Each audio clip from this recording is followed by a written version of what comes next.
जिम्मेदारी का दूसरा नाम न्यूज नेटवर्क।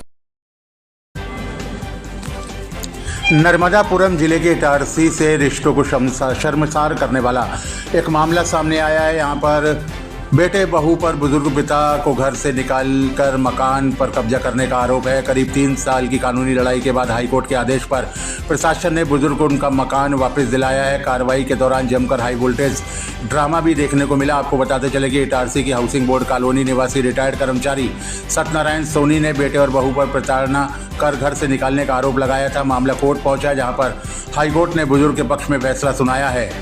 पुलिस और राजस्व की विभाग की टीम मकान खाली कराने पहुंची। इस दौरान बहू ने खुद को घर में अंदर बंद कर लिया, जिसके बाद पुलिस की मौजूदगी में ताला तोड़वाया गया। बाद में बहू ससुर के पैरों पर गिरकर माफ़ी मांगती भी नजर आई। आखिरकार प्रशासन ने मकान का कब्जा बुजुर्ग को सौंप दिया है। न्यूज़ नेटवर्क की रिपोर्ट।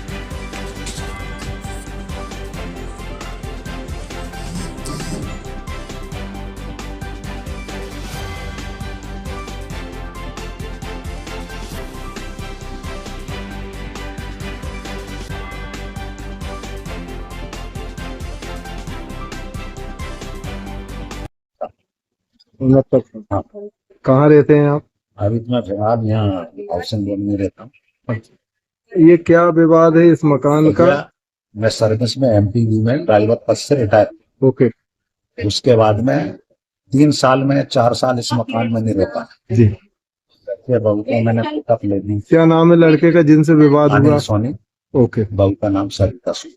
तो वो अनिल सोनी क्या करते हैं बेटे आप? पिकअप ले दी मैंने, सामान दे दिया, वो चलाते हैं मोटरसाइकिल दे दी जी। मकान में रहने को दे दिया जी। उसके बाद 3 लड़कियां मेरी, एक नातनी के पिताजी नहीं थे, उसका मैंने ब्याह किया। उस वक्त से ने उपद्रव चला और मकान में रहने के बाद में हमको साबुत में रहता है। दरवाजे पे लाके निर्मा का पानी डाल जाना, ये निकलेंगे कर जाएंगे, तरह तरह से परेशान कर रहे। तो फिर आपने क्या किया? उसके बाद में यहाँ लड़कियां आने को नहीं होता, रिश्तेदार आने को नहीं, पाबंदी लगाई। तो भाई जब तक माँ बाप है जब तक तो सबको आए।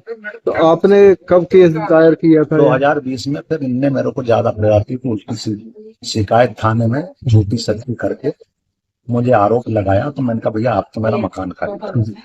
2-3 बार मैंने थाने में रिपोर्ट भी करी, उसके बाद कोई सुनवाई नहीं हुई। कोर्ट में केस लगाया। फिर उनने मेरे ऊपर झूठा केस लगाया। एक पेंशन का केस लगाया कि 60,000 को पेंशन चाहिए। दूसरा केस लगाया कि माँ बाप के पास लड़का रहता है, मुझे खाना खर्चा चाहिए। आप इलेक्ट्रिक डिलीवरी किस पद से रिटायर हुए? मैं एमपीवी में टावर की बड़ी 400 लाइन में, टावर लाइन में ड्राइवर पद पे ट्रक ड्राइवर था। अच्छा, तो कितनी पेंशन आती है आपकी? अब अभी तो मेरी 50 से ऊपर। अच्छा, तो अब ये बताइए कि जब आपने 2020 में केस दायर किया, तहसील कोर्ट में किया था? हाँ, तहसील में लगा। अब क्या स्थिति है आज उसकी? ये 3 जगह से केस लगते लगते हाई कोर्ट जाना पड़ा मुझे। ठीक है। इनने दे लेके एसडीएम से भी केस खारिज करा लिया। वहां से कलेक्टर के पास गए, उनके वकीलों ने जुगाड़ जमा के वहां से खारिज कराया। मैं हाई कोर्ट पहुंचा, हाई कोर्ट से मैं जीत के आया हूँ। कितना समय हो गया जीते आपको? 2024 में मेरा आदेश हो गया। ओके। उसके बाद मेरे को 2 साल अभी कोर्ट खींचते हुए अभी तक मकान खाली नहीं हुआ। 3 बार यहाँ टीम आके वापस चली गई। आज क्या हुआ?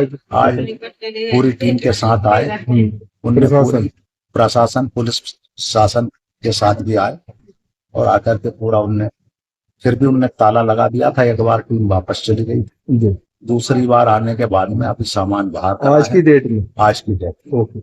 और सामान बाहर करके अभी आपको हैंड ओवर मेरे को कमरा को करेंगे। बाकी जगह में ताला उसमें सबने लगा दिया।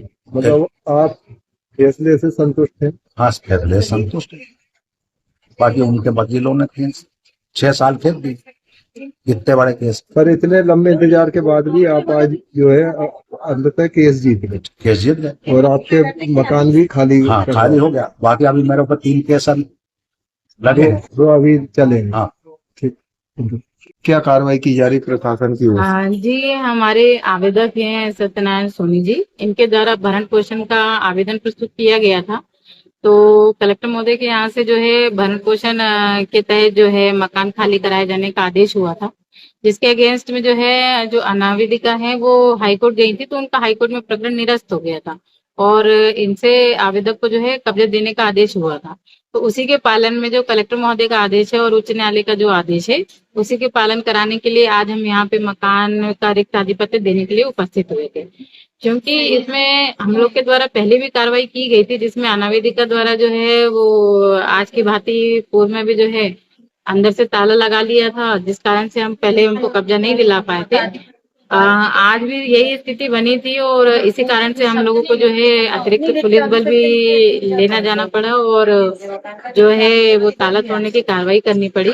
फिर ताला तोड़ने की कार्रवाई की जाकर हम लोगों ने जो है अंदर से बच्चों को और जो नावेदिका थी उनको बाहर निकाला और आवेदक को जो है रिक्त आधिपत्य सौंप दिया।